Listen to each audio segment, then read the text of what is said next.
भगवान के श्री चरणों में मन लगाना चाहता हूं, बहुत प्रयास किया पर मन नहीं लग रहा है।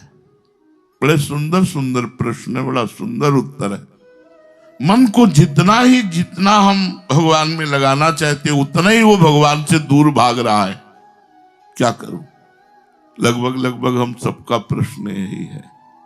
उत्तर, सराहनीय हो आप, सराहनीय। पहले शब्द है सराहनीय हो आप, सराहनीय। जो ऐसा करता है, अपने मन को भगवान में लगाना चाहता है, मन नहीं लग रहा, भाग रहा है, लेकिन फिर खींच कर भगवान में लगा रहा है, तो उत्तर में सबसे पहले शब्द निकला सराहनीय हो आप, सराहनीय। देख लेना, तुम अनन्य भक्त बन जाओगे। भगवान के श्री चरणों के अतिरिक्त अन्य कुछ भी तुम्हें नहीं सुहाएगा। एक क्षण के लिए भी भगवान की तुम्हारे हृदय में विस्मृति नहीं होगी। यदि ऐसा कर रहे हो तो करते रहना, लड़ते रहना। महाभारत है, विजय तो पक्की होगी, क्योंकि यत्र योगेश्वरा कृष्णो यत्र पार्थो धनुर्धरा तत्र श्री विजयो भूतिर ध्रुवा नीतिर्मतिर्मम। धृतराष्ट्र ने पूछा, संजय तुम्हारा आकलन क्या कहता? बहुत विवेकवान संजय थे, बहुत विवेकवान। व्यास भगवान ने दिव्य दृष्टि प्रदान की थी संजय जी को कि बैठे बैठे धृतराष्ट्र के पास से महाभारत जैसे टीवी में दिखाई दे रहा है, ऐसे पूरा महाभारत उनको स्पष्ट दिखाई दे रहा था। दिव्य दृष्टि के द्वारा पूरा महाभारत बैठे बैठे वर्णन किया। तो धृतराष्ट्र जी ने पूछा कि आपका आकलन क्या कहता है, कौन जीतेगा? 11 अक्षौणी सेना हमारी तरफ है, 7 अक्षौणी सेना पांडवों की तरफ है। अस्त्र ना लेने वाले श्री कृष्ण उधर हैं, और अस्त्र लेने वाली श्री कृष्ण की सेना हमारी तरफ है, नारायणी सेना। तो संजय बताओ, युद्ध में जीतेगा कौन? तो उन्होंने कहा, महाराज जहां योगेश्वरेश्वर भगवान श्री कृष्ण है जिस पक्ष में, और गांडीव धनुषधारी अर्जुन है, वही विजय है, वही श्री है, वही विभूति है, वही सब कुछ है। यत्र योगेश्वरा कृष्णो यत्र पार्थो धनुर्धरा तत् श्री विजयो भूतिर ध्रुवा नीतिर्मतिर्मम। ये मेरी दृढ़मति है, मैं कोई कल्पना नहीं कर रहा। दृढ़मति है कि विजय अर्जुन की होगी, पांडवों की होगी। तो देखो, बोले आप सराहनीय हैं, आपकी अनन्य भक्ति हो जाएगी भगवान में। आपको कभी भगवान की एक क्षण की विस्मृति नहीं होगी, बस लड़ते रहना। आप भगवान की सदा सदा के लिए प्राप्ति करके निहाल हो जाएंगे। जानते हुए क्या है? इसे कहते हैं आशीर्वाद। वो लड़ रहा है तो ये आशीर्वाद दे, ढांढस नहीं बंधा रहे। निहाल हो जाओगे सदा सदा के लिए। तुम नाम जप और प्रार्थना जो चाहो इसे कर सकते हो, ये कभी व्यर्थ नहीं जाता। मन को ऐसे फंसाओ एकांत में, जैसे रुपया गिन गिन कर इकट्ठा करते हैं ना तिजोरी में। अब इतने लाख हो गए, अब इतने लाख हो गए, ऐसे और जपो और जपो और नाम जप करो और जप। परेशानी आ रही और जप करो, मन नहीं लग रहा और जप करो, मन चंचल हो रहा जप करो, जप बढ़ाओ, ये धीरे सब ठीक हो जाएगा। जप बढ़ाते जाओ, नाम जप बढ़ाते जाओ, नाम जप एकत्रित करते जाओ, तुम महापुरुष हो जाओगे। नाम जप और भगवत प्रार्थना, इससे जो हो सकता है वो किसी साधना से नहीं हो सकता। प्रार्थना दूसरे नंबर पे है, वो तब जब हमारी समझ में नहीं आता है तब। जैसे हमारा मन बार बार किसी विषय के लिए फिसल रहा है, हमारे में तो बस है नहीं, हमारे में दम है नहीं, मैं उसे रोक लूं। तो ऐसी प्रार्थना हम नहीं करते कि रोक दो। आप राजी हो कि नहीं, हम बस ये पूछते हैं। मुझे दुनिया से कोई मतलब नहीं, गाली दे या निंदा करे या मुकुट पहना दे या माला पहना दे, ये सब हमें दुनिया से मतलब। तुम राजी हो, हमें कोई परेशानी नहीं। तुम राजी नहीं तो हो कैसे रहा है? बस ये प्रार्थना रहती है हमारी, और कोई बात नहीं रहती। प्रार्थना ये रहती है कि तुम राजी हो तो हमें कोई परेशानी नहीं। तुम राजी नहीं तो हो कैसे रहा है? तुम्हारी राजी के बिना कैसे हो रहा है? बस प्रार्थना इतनी रहती है। और हमारी कोई प्रार्थना ना आज तक रही है कि हमें परम पद मिले, ब्रह्मलोक मिले, वैकुंठ मिले, निकुंज मिले, हमारी कोई आकांक्षा नहीं। यत्र यत्र मम जन्म कर्म भी नारके परमे पदे अथवा राधिका रति निकुंज मंडली तत्र तत्र हृदय में विराजताम। हम निकुंज मंडली को भी दूसरे नंबर पर रखते हैं, पहले नंबर पर रखते हैं नाम को। चलो निकुंज मंडली नहीं आ रही हृदय में तो नाम तो चलना चाहिए, राधा राधा राधा। अब भेजो, चाहे नरक भेजो, चाहे वैकुंठ भेजो, चाहे परम पद भेजो, मुझे इससे कोई मतलब नहीं। भजन नहीं छूटना चाहिए। भजन छूटा तो फिर हम और किसी में राजी नहीं है, भजन चलना चाहिए।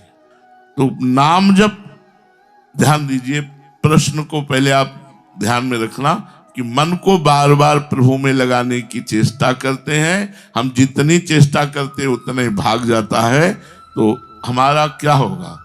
उन्होंने लिखा सराहनीय है आपका प्रयास, अनन्य भक्त बन जाओगे। भगवान के चरणों के अतिरिक्त तुम्हें और कुछ सुहाएगा नहीं।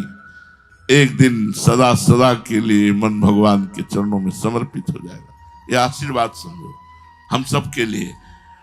नाम जप और प्रार्थना, यदि आपको कोई असहनीय बात लगती है तो आप प्रार्थना कर सकते हैं प्रभु से कि प्रभु आप देख रहे हो, आप सुन रहे हो, आप हमारी हालत देख रहे हो, दुर्दशा देख रहे हो, क्या नाथ आपको ऐसा अच्छा लगता है? आपका कहा के और विषयों के गुलामी, विषयों के चेहरे, क्या नाथ ये आपको अच्छा लगता है? यदि अच्छा लगता है तो ठीक है, जय श्री राधे, हम राधा ही राधा जपेंगे। अगर अच्छा नहीं लगता तो फिर हो कैसे रहा है? आपको जो अच्छा न लगे तो फिर हमारे जीवन में है क्यों? प्रार्थना करनी चाहिए इस बात की, और कोई प्रार्थना नहीं करनी। आप मिलो न मिलो, हम इस पर ज्यादा जोर नहीं देते, मिलने न मिलने पर जोर नहीं, हम भजन पर जोर देते हैं कि हर समय हमारा भजन होता रहे। बस ब्रह्म राम ते नाम बढ़, जब भगवान से बढ़कर भगवान का नाम, तो यदि हम राधा वल्लभ श्री हरिवंश जप रहे हैं तो भगवान से मिलन से भी बढ़कर के है ना। अब जब मन हो तो वो तो छोटा काम है, मिल लेना। बड़ा काम हमारे द्वारा करवा रहे हैं आप कि नाम जप हो रहा है, बस ये सबसे बड़ी बात है। तो नाम जप और प्रार्थना, ऐसा संदेह न करना कि आपकी प्रभु बात सुनते नहीं है, कोई फल नहीं दिखाई दे रहा, कोई उत्तर नहीं मिला, कोई चमत्कार नहीं हुआ, कोई बात नहीं सुधरी तो प्रभु ने मेरी बात सुनी नहीं। ऐसा नहीं, प्रभु ने सुना है। कुछ है अभी जो हटाना चाहते हैं, वो हम अहंकार करता करके हटाने की चेष्टा। वो प्रार्थना तो करता है लेकिन करके हटाने का बल है। बड़ा सुंदर प्रसंग है। सुग्रीव जी से कहा चलो बाली को मारते हैं चल के। गए, बोले ललकारो, हम खड़े हैं। ललकारे, निकल बाहर, अपने को क्या समझता है तू? बाली ने कहा अरे, जो पीठ दिखाकर भागता रहा तक वो आकर के दरवाजे पर निकला, क्रोध, तारा ने पैर पकड़ा। तुम्हें पता है भगवान उसके साथ है? तो कहा तुझे पता है वो समदर्शी है, अगर वो भगवान है तो समदर्शी है। दशरथ राजकुमार है तो मेरे में कोई बल की कमी नहीं है, मैं किसी तरह रुकने वाला नहीं। यदि वो भगवान है तो समदर्शी है। गया, अब सुग्रीव भगवान ने इशारा किया, मार घुसो मार घुसो, मतलब सुग्रीव के होश उड़ा दिए। भाग पड़े सुग्रीव, भाग पड़े किसी तरह प्राण बचा के। भगवान वैसे चुपचाप खड़े रहे। हम ये प्रसंग दिखाना चाहते हैं आपको साधना की जोड़ पे। भगवान आए थे, भगवान ने आदेश किया था कि जाओ ललकारो, जब तुमसे लड़ेगा तो मैं बाण मारूंगा। भगवान ने बाण नहीं मारा। जब भाग पड़े तो भगवान भी पीछे पीछे भागे। सुग्रीव जी एकांत में बैठे मरवा डाला प्रभु, नस नस टूट गई, ऐसा घोंसा मारा है, बाण क्यों नहीं मारा? तो भगवान उनके चेहरे की तरफ देख रहे थे कि पक्का हार गए हो, अभी कोई बल तो नहीं रह गया। प्रभु अब दोबारा मत कहना कि जाओ। बोले दोबारा तो कहने वाला हूं। बात ये थी कि तुम और बाली एक जैसे दिखाई दे रहे थे, तुम और बाली एक जैसे दिखाई दे रहे थे, तो मुझे पता ही नहीं लगा कि सुग्रीव कौन बाली कौन, तो पता नहीं बाण तुम्हारे ना लग जाता, इसलिए ये लो मेरी माला। माला पहनाई, बोले अब पता है कि सुग्रीव के गले में माला है, एक ही बाण से बाली मारा जाएगा। हार करके गए, बस हारे को हारे। अगर हम कहीं पिट रहे हैं तो इसी तरह पिट रहे कि भगवान देख रहे हैं और भगवान ने कहा है, भगवान ने आश्वासन दिया, फिर भी हम पिट रहे हैं सुग्रीव की तरह, क्योंकि कहीं अहम है। भगवान ने एक बाण में धराशायी कर दिया। ठीक। दूसरा प्रसंग, महाबली भीम और महाबली जरासंध, रोज 10 दिन युद्ध हुआ। भीम भगवान की तरफ देखे और इशारे से कहा, मेरे में बस नहीं। भगवान विजय कब दिलवाते हैं देख लीजिए, मेरे में बस नहीं। भगवान ने उठा पटक, भीम पूरा जोर लगा पटक दिए, चीर कर फेंक दिया, वो फिर जुड़ गया, फिर चलाया घोंसा भीम के ऊपर। भीम ने भगवान से कहा, पहले ही कह चुके थे हम हार चुके हैं इससे, अब मेरा बस नहीं, और अब मरेगा कैसे, हमने तो चीर डाला आपके बल से, फिर भी जुड़ गया, अब जल्दी बचाओ, नहीं बड़े आवेश में है। जब देखा कि पूरे भीम शरणागत है कि एकदम इतना बल नहीं रह गया, तो भगवान ने चीर करके उल्टा फेंक दिया, एक तरण चीरा उल्टा फेंक दिया, उल्टा फेंका मर गया। समझ में आया?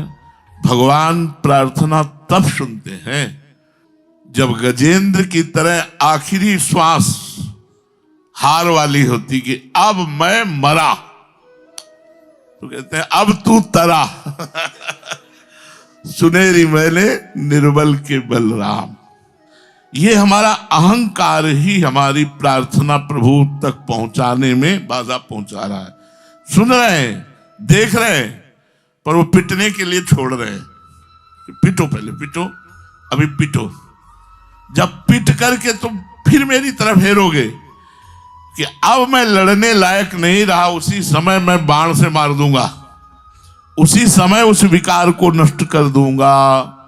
पक्की बात समझ लो। तो यहां कह रहे कि प्रभु तुम्हारा, ये संदेह न करना कि प्रभु तुम्हारी बात सुनते नहीं है, क्योंकि कोई फल नहीं हुआ, कोई चमत्कार नहीं हुआ, कोई बदलाव नहीं हुआ, कोई परिवर्तन नहीं हुआ। आपके एक एक क्षण को प्रभु देख रहे हैं, एक एक बात को प्रभु सुन रहे हैं, वो व्यर्थ नहीं जाएगी। आपकी पुकार, आपका जप, एक एक क्षण प्रभु देख रहे हैं, वो व्यर्थ नहीं जाएगी।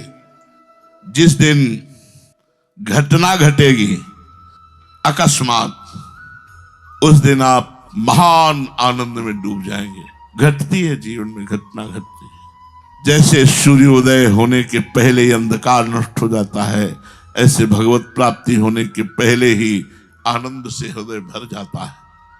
बस प्रभु के सी चरणों में पड़े रहो, खूब नाम जप करो जितना बन सके। जब ना सहा जाए तो प्रभु से प्रार्थना करना, फिर भी प्रभु को छोड़ना नहीं, तो निश्चित विश्वास पूर्वक उत्तरोत्तर आपकी उन्नति होती हुई आप भगवत प्राप्त हो जाएंगे।